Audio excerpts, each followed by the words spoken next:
tous, bonjour Maora, bienvenue à toi dans ce nouveau format de l'Arbre à Palabres. Cette semaine donc, nous allons découvrir Maora Proust, une autrice que vous devez connaître déjà puisqu'elle a fait partie de l'une des premières box ancien format de l'Arbre à Palabres. Alors j'ai le plaisir de recevoir Maora aujourd'hui parce que elle sort un nouveau livre et dans ce cadre, elle va nous faire découvrir ce nouveau livre qui est une suite en fait. Bonsoir Maura, merci d'être avec nous. Alors, raconte-nous qui tu es et ce que tu vas nous présenter aujourd'hui, quel livre tu vas nous présenter aujourd'hui. Alors, bonjour à tous et à toutes. Alors, moi, je suis une autrice, à la base, je suis illustratrice. J'ai 24 ans et je suis auto-éditée depuis 2 ans maintenant. Voilà, et donc aujourd'hui, je suis là pour vous présenter le tome 2 des Chroniques d'Éridiane, qui est ici, qui s'appelle La guerre du silence. Voilà, qui Ouais. est un gros. Enfin, Un gros pavé.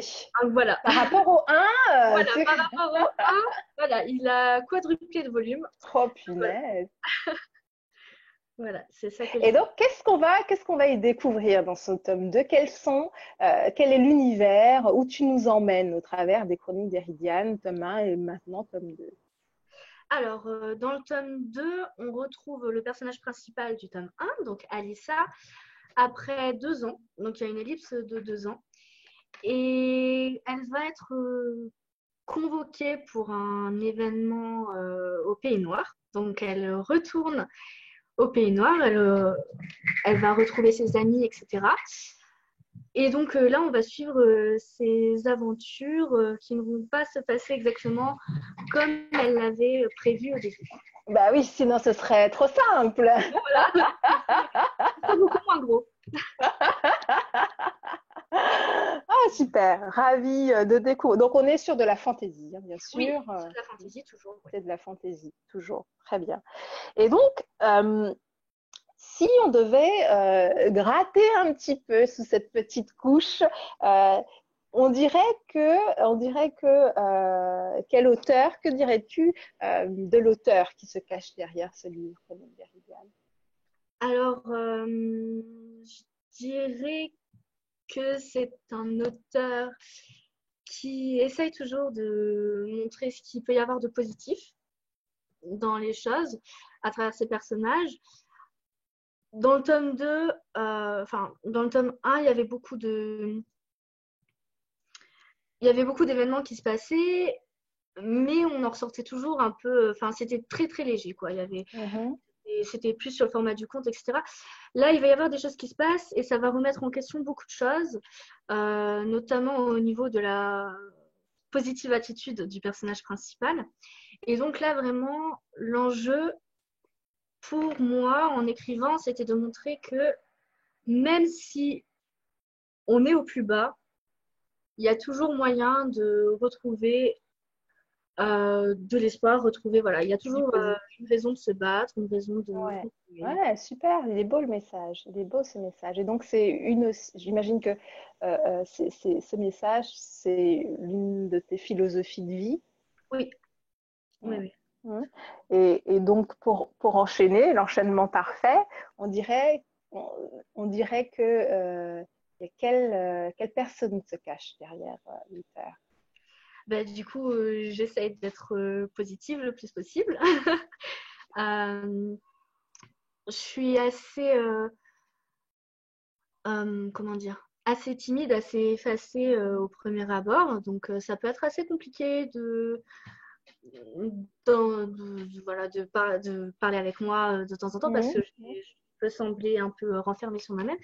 Mais je pense que lorsqu'on apprend à me connaître, je suis plutôt bienveillante. En tout cas, j'essaye. Oui, Je suis très engagée sur des sujets de société aussi. oui, Donc, oui. j'essaye. Enfin, mon rêve, ce serait que le monde devienne une place où tout le monde serait accueilli et Mm. aimé pour ce qu'il ou elle est, sans Ouais, faire de super. différence. Mm. Et est-ce Voilà. que quand tu parles de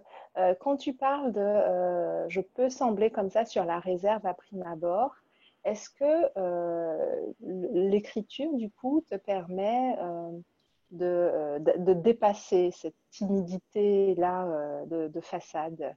Est-ce que Oui. c'est pour toi un lieu où une façon pour toi de te libérer de ça?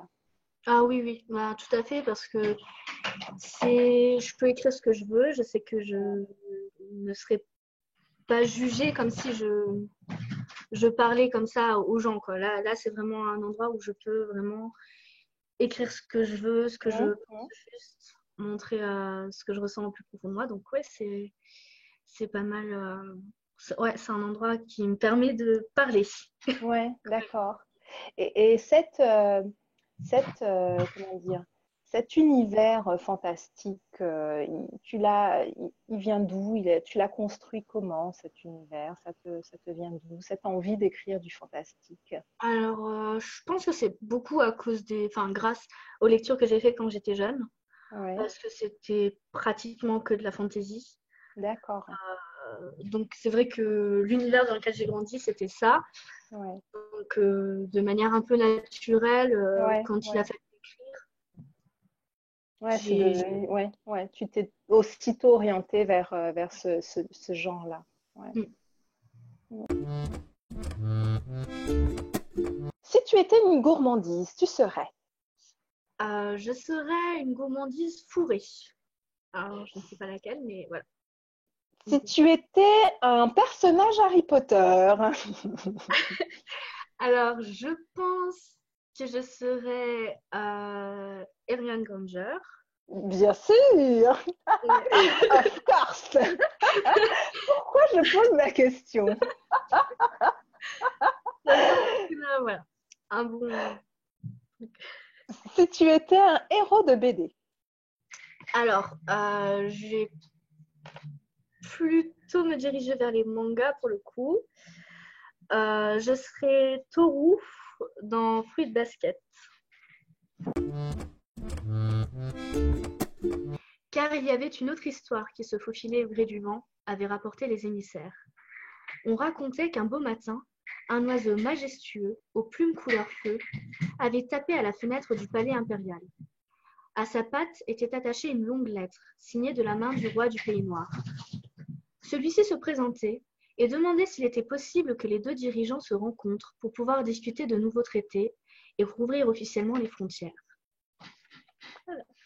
Si vous souhaitez découvrir un chouette univers avec tout un tas de personnages et des aventures assez sympathiques, je vous conseille vraiment fortement de lire Chroniques d'Éridiane, tome 1 et 2 par Maura Proust. Merci Maura.